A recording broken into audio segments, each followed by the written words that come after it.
What's up, guys? It's Matt with digitaldreamhomes.com, helping local business owners, service businesses get more traffic, leads, and clients with their websites, Google, social media, and SEO. And in this video, we're going over SEO and about content clustering for blogging, okay?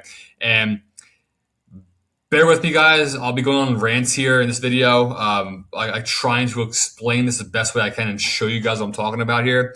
Um, what content clustering is, let's just say you're a realtor, all right, just for an example.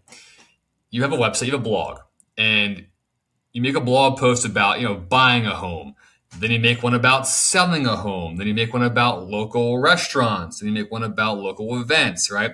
That's fine. Nothing wrong with that, but it could be better, all right? Instead of making one post about buying a home, you can spread that out across 10 different posts and make a cluster about buying a home in your city.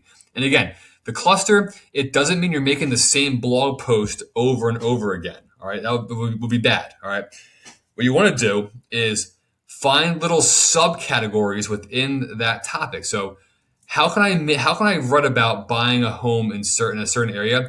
I can write about getting pre-approved for that home. I can write about what to expect when buying a home. I can write about how to move into your new home, right? Just all kinds of different stuff you can make about buying a home in your area, all right? Um, then obviously having that as a cluster of 10, right? The reason why is because with Google, you're competing against a lot of people, and a lot of people, a lot of business owners that do this, they don't know to do this. So they think having one post is enough.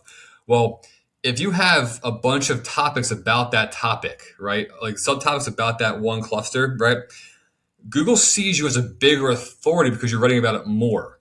All right. So you're 10 times more authoritative than the person in your market that's only writing about it once. All right. So you have more authority in Google's eyes. Therefore, Google will show you higher in the results.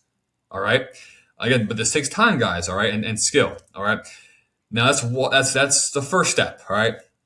Is making the blog post, making clusters. Okay. And then the next cluster for a realtor could be about selling a home and what to do. All right. For over 10 blog posts. All right. Now I'm going to show you an example of this on my personal blog with my website. Okay. Obviously, I do marketing for all kinds of businesses. I want Google to know that. And I want to be seen as an authority in all these markets with all these businesses because, again, that's who I help. So right now I'm making clusters about HVAC companies. All right. And we'll go up, and I've been blogging about, social media marketing for HVAC. So here we go. 7, content ideas, social media to feel salesy. Posting too much or too little. Social media explained. Video marketing for YouTube and TikTok.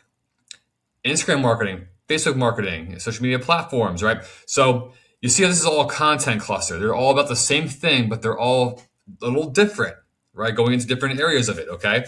That's what you guys should do. Now, when you make a cluster, don't just make the post and that's it. When you make all the posts, make sure to go back to each post and link all the other posts in that cluster in every one of those posts, okay? So what I'm talking about is this post has all of these links in it, right? So that means when someone's reading this, I can link them to this post, also this post, and this post, and then this post, and this post, right? And on the flip side of that, when someone's on this post, I'm then linking them to this post, to that post, to this post, to that post, and to that post. Okay? So I hope that makes sense as far as interlinking. I'm going to show you an example of that in a second here. So we're going to go down. And when we have, like I said, guys, I'm going to be ranting a little bit here, but take notes. This is very important. All right? Let's just say, down the road, when you guys have like 50, 60 blog posts, you've been doing it consistently for a while, and you have like 5 content clusters, right, of 10, okay? And what you want to do with each cluster, make what's called a pillar post in each of those clusters. So one post out of those 10 that is the best post out of those 10. It's amazing. It has video. It has all kinds of stuff on it. It's a great piece of content, okay? And you want to then take it one step further. So when you're making new clusters, when you make a blog post, watch this. I'm going to go to this blog post. I'm going to show you how many clusters I am pointing my followers to within my website. Okay, and Google loves this. All right, so watch this.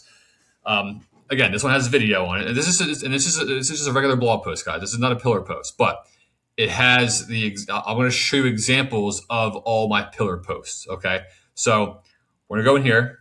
All right, and I have links here going to my pillar posts for my other content clusters. Okay, so I'm in a post called "How to Create a Professional Website for Your Small Business." Right, and we'll go to this real quick. This is a pillar post for this topic, and it's a long guide.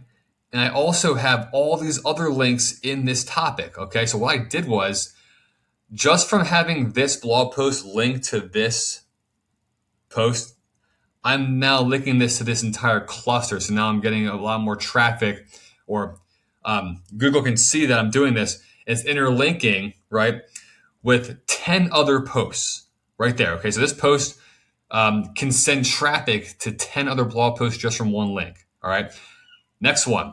All right, here is another pillar post for a different cluster of 10. Okay, so we'll click on this one and watch this.